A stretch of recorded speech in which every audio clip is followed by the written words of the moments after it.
Martínez de Foix, caigut ara fa 31 anys, el 1978, per defensar una terra lliure.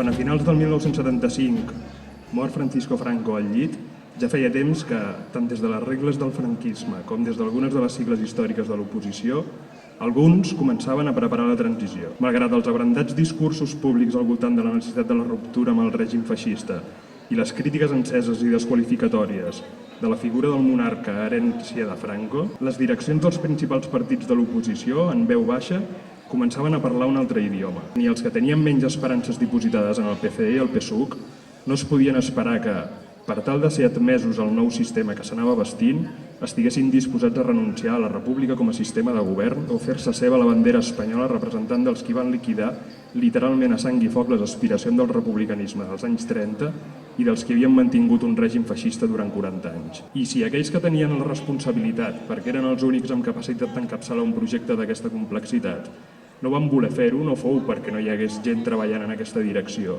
sinó perquè no volien arriscar-se a caminar sense xarxa. Un camí que tant en Jordi Martínez de Foix com molts d'altres varen recórrer. He buscat i he trobat un text que vaig escriure just el 1978 i que era just quan va morir en Jordi. En Jordi, el germà petit, és mort el 14 d'octubre. És del temps que van fer tota la campanya per en Salvador Puig. Ell aleshores tenia 15 o 16 anys i ara és mort. Sembla que del tot segur que assassinat per la policia. Va volar trossos manipulant explosius, van dir. El dia del funeral, 30 d'octubre, o l'acte en memòria seva, com s'havia anunciat, la policia va impedir amb totes les seves forces. En Francesc, el germà gran, acabava de saber els resultats de l'anàlisi de les restes del cos. Hi havia materials que ell no havia manipulat mai, sinó que devien ser d'algun altre explosiu, preparat contra ell. Així mateix també van morir un altre lluitador a Terrassa i un altre a Mallorca amb pocs dies de diferència.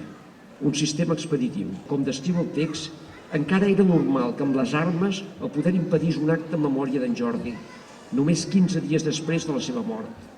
En definitiva, i tornant al sentit etimològic de transició, es tractava i es tracta de passar més enllà, no de marcar cap límit al qual suposadament hem arribat. Això és el que volia dir, el que volia fer en Jordi, penso.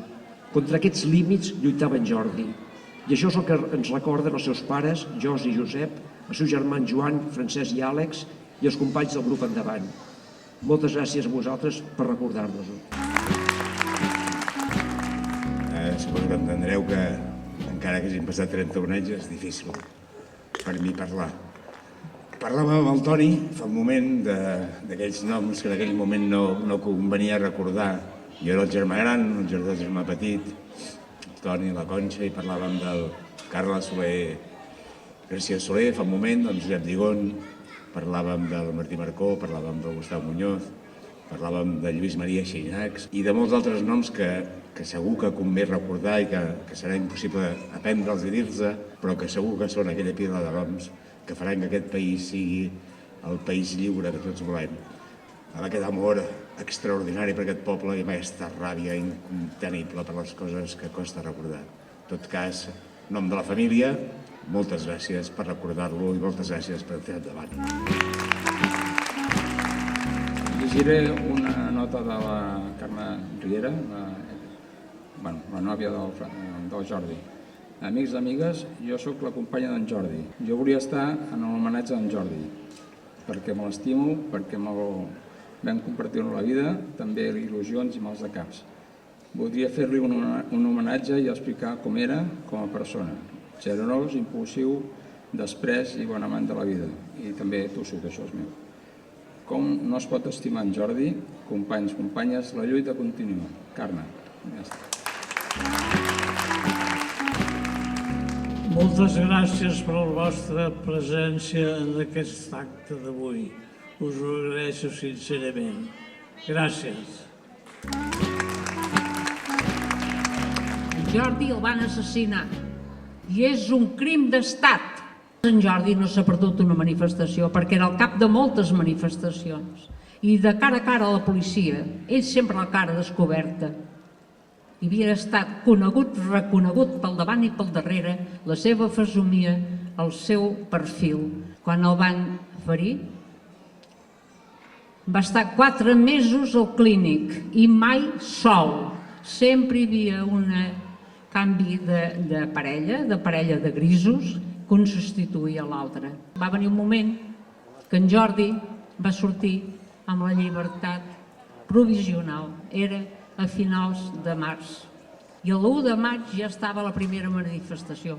No cal recordar quin és el dia de maig, és el dia del treballador. I allà a primera línia tornava a haver-hi en Jordi. Anuncio i dic ben alt, el meu fill, Jordi Martínez de Foix, el 14 d'octubre del 78, va ser assassinat. Un crim d'estat. Però la lluita continua i aquí estem tots per recordar-lo i vindrà un dia, com aquest professor d'història que ha parlat, que algú es tirarà del fil d'aquesta transició que ens han fet entendre. Amics, sempre de cara, enfrontats amb el que calgui, per la independència dels nostres països catalans i endavant sempre. Visca la terra! Catalunya ha tingut molts herois i en tindrà, però jo en vaig conèixer un, i aquest era el Jordi Martínez de Foix.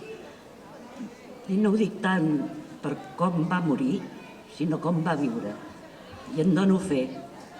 I malgrat la indiferència que ens envolta, voldria demanar un minut de silenci en memòria del Jordi.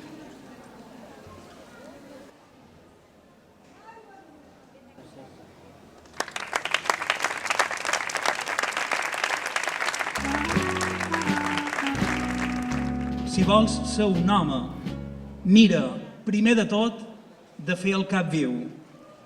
Mira de no tenir cap amo que t'eduqui a imatge i semblança del seu quadre clínic.